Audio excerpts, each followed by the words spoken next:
Dear students, our today's topic is introduction of new lesson, that is structure of atom.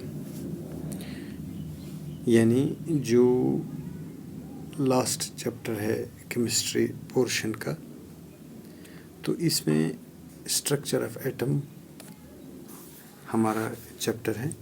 तो इसका हम आज थोड़ा सा इंट्रोडक्शन लेंगे कि इस चैप्टर में हमें क्या पढ़ना है। तो एटम्स और मॉलिक्यूल्स आपको मालूम है कि ये these are the fundamental building blocks of matter. ये मैंने आपको पहले भी बताया है कि these are fundamental building blocks, यानी इन्हीं का बना है मैटर। अब मामला है कि ये जो मैटर है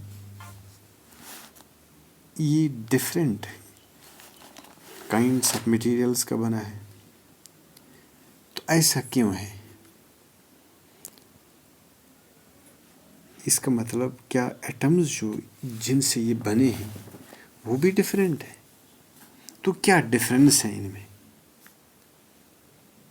जो इन चीज़ों को बनाते हैं, जो मैटर को कॉन्स्टिट्यूट करते हैं, यानी वो एटम्स और मॉलिक्यूल्स हैं।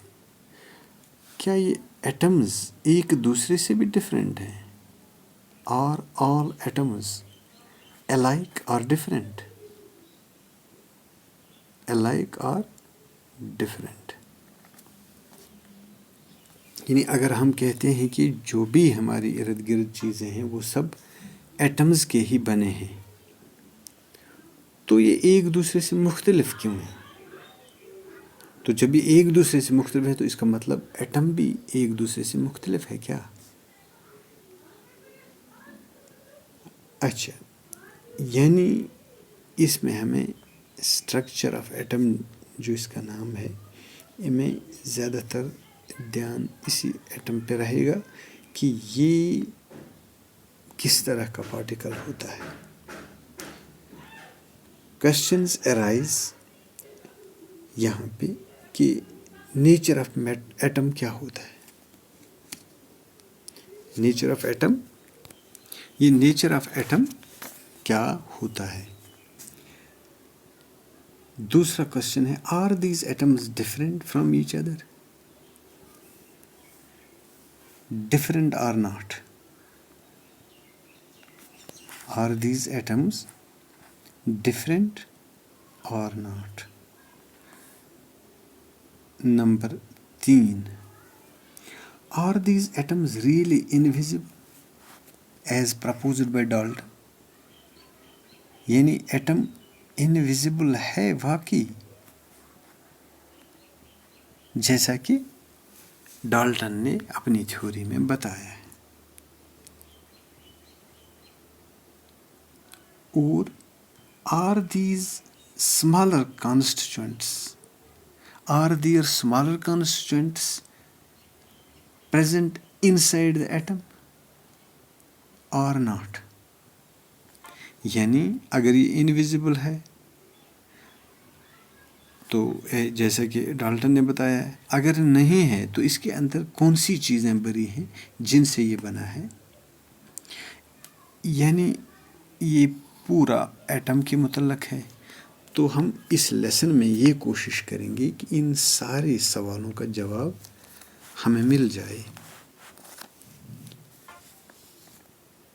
असल में जो मेजर चैलेंज था साइंटिस्ट्स को at the end of 19th century, वो था स्ट्रक्चर ऑफ एटम और इसकी प्रॉपर्टीज। एटम का स्ट्रक्चर एंड इट्स प्रॉपर्टीज। यानी अभी तक तो यही कहा जाता था at the end of 19th century कि ये इनविजिबल है, यानी हम इससे आगे इसको नहीं देख पाएंगे। لہٰذا اس کے اندر کیا ہے یہ نہیں معلوم. تو یہ ایک چیلنج تھا. اب اس کا اسٹرکچر جاننا، اس کی پراپرٹیز جاننا، یہ ایک چیلنج تھا سائنٹسٹ کے سامنے. تو اس لیسن میں بہت سارے ماڈلز دیے گئے ہیں ایٹمز کے.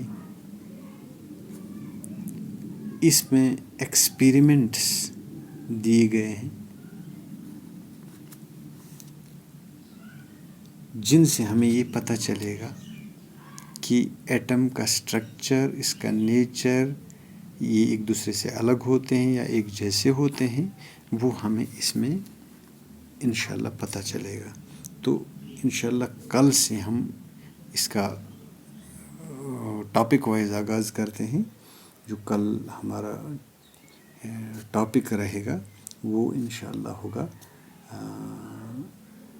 Metre inside the atom. First کیا میٹر یہ ایٹم انویزیبل ہے کہ یا اب ویزیبل ہو چکا ہے؟ اب اس کے اندر پھر کیا ہے؟ اس کے اندر جو کانسٹیٹیوئنٹ یا جن کو اب سب ایٹمک پارٹیکلز بولتے ہیں، ان کا نیچر کیا ہے؟ یہ کیسے یہ ایٹم سٹیبل ہوتا ہے، انسٹیبل ہوتا ہے؟ اگر انسٹیبل ہوتا ہے تو یہ میٹر کیسے ایگزسٹ کرتا ہے؟ اگر سٹیبل ہے تو کیسے ہے؟ اس کے اندر کیا کیا چیزیں ہیں؟ چارج کیا ہے؟ اس کی ویٹ کیا ہے؟ ماس کیا ہے؟ باقی چیز یہ ہم انشاءاللہ کل اگلے اس ٹاپک میں اٹھاتے ہیں. آج کے لیے اتنا کافی ہے. السلام علیکم.